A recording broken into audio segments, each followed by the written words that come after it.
Hello everyone, welcome all. This is Mohan Raghavan. In today's video, we are going to see JavaScript primitive data types.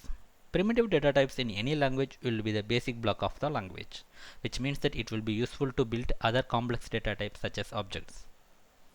And another point about the primitive data type is it cannot be broken further. It will be the basic unit of the data type. Whenever you pass the values to the functions or something, if it is a type of primitive data types, you will be passing the copy of the primitive data type. Today we are going to see another documentation site for the JavaScript, which is very good, and you will be having the clear definition about the JavaScript topics. It is MDN, so whenever you just think about JavaScript topics or description or the documentation, you can go to the MDN site, which is from the Mozilla.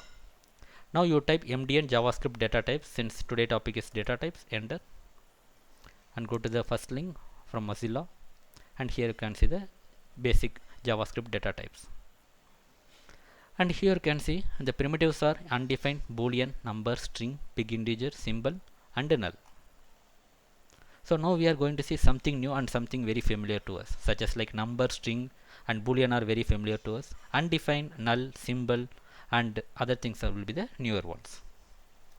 So rather than going to the file and executing from the console, since we are going to see very simple concepts and it can be executed in a single line, we are going to just use the node console. In order to get into the node console, rather than typing node followed by the file name, you type node and enter. You can see the node console. Even yesterday we have created something, let's say let a, we are declaring but not initiating, that will be considered as a undefined. Okay, let's start with the primitive data types. First we will start with the primitive data types. Since we have already declared a, I will be giving some number to that. Now you can see the output. Now let's say I have only the variable name, I want to see the data type, then you can use the type of keyword and you can give the variable name or the value itself. Now you can see the number. In general, number will be the enough case for most of the time, but some places you will be using the very large numbers, that time you will be going to the big int. In that point of time we can understand more on the big int, but it is again another the positive numbers. But thing to be noted here is number will include negative and positive and even float. For example, let's say now a is equal to 1.23. Type of a still will be the number. Let's say a equal to, let me give some minus number, enter, and type of a still will be the number. So which means that the number will include negative, positive and float numbers as well. And here you can clearly see we have used the different values to the same variable, but all are coming from the number type. Let's say I am giving some string value, which is our next topic. Let's say testing. Now we can see the type of a, it will be the string. So now you can clearly understand, without changing the, let's say variable name, we are just changing the value only, which means that a, the type of a will be assigned automatically based on the value of the a variable. For example, in the first lines and all, it will be a number type. In the later point, once you given the string type of data, it will convert the type into the string. So this is called as a dynamically typed language, and JavaScript is one of that. And next one we can clearly see boolean. So let's say with the same dynamic typing I am going to give true and enter, and type of a will be boolean. The same for the false. So now we have seen the basics about the number, string and boolean. Next one, undefined. When you declare and when you don't have any initialization, that will be considered as a undefined. That we have seen the first step itself. Again we can see. Okay, it's already declared. So let will not allow, that we have discussed in the previous video. Let me create one more variable, let n, and it is undefined. Let's say I will type something which have not exist at all. For example, let's say hh, enter.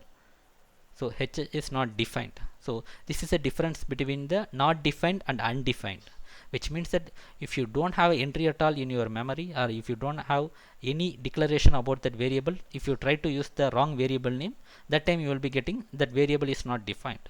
Whereas you have declared but you have not initialized, that time you will be getting the undefined.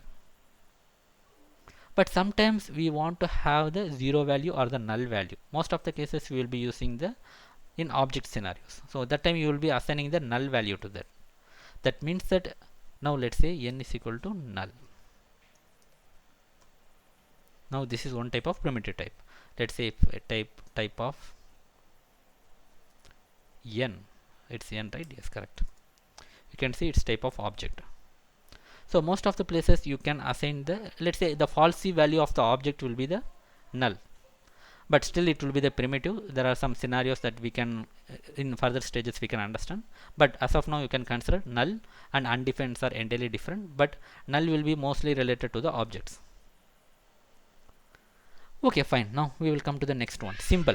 So symbol is nothing but a primitive which cannot be recreated. This is a very special case you will be using the symbols, but in this video we are going to see as a very basics, right? So we will understand how the symbol and how to create the symbol, but where to use this, what is the actual need of the symbol, that we will be seeing after seeing the some topics like functions and so on. For example, let's say now I am creating a new variable called b and just create the symbol. So this is undefined. So b enter. So now you can see symbol, which means that you have declared and you have assigned to that variable. That's the reason you are seeing undefined. Let's say if you are just typing the symbol, it will be giving the symbol without having any reference. So now b is a symbol reference. Let's say I am creating one more variable, v is equal to the same way of creating the symbol, and here you can see another symbol. Let's say if I type v double equal or triple equal, we will see what is the difference between double equal and triple equal, but as of now we are just checking whether b and v are same. You can see it's false. Even though we have created in the same way, we cannot see as a true, which means that we are proving that it is a primitive but which cannot be recreated. So you will be getting the unique key value or unique number from the symbol, and even you can send some data to the symbol, which means that, for example, rather than creating, I will create one more thing, I is equal to symbol, and I can pass some text value to that. Let's say k1 enter, and j is equal to symbol k2 enter. Now if I print I, it will be the k1, so that you can understand what is the description. It is just like a description about the symbol. In previous case we don't have the difference between, if you see the output you will be having the same response, right? So in while debugging time you might be getting confused. So for that reason we can send the some description about the symbol, so k1 and k2, but don't think like the k1 will be equal to the string. For example, let's say I am just typing I is triple equal to string of k1, right? We are using the, so I is assigned to k1, right? Yes, correct. K1 enter, it is false. So which means that symbols are totally different and it will be creating the unique numbers, or you can, rather than telling numbers or something, it will be creating the unique symbols.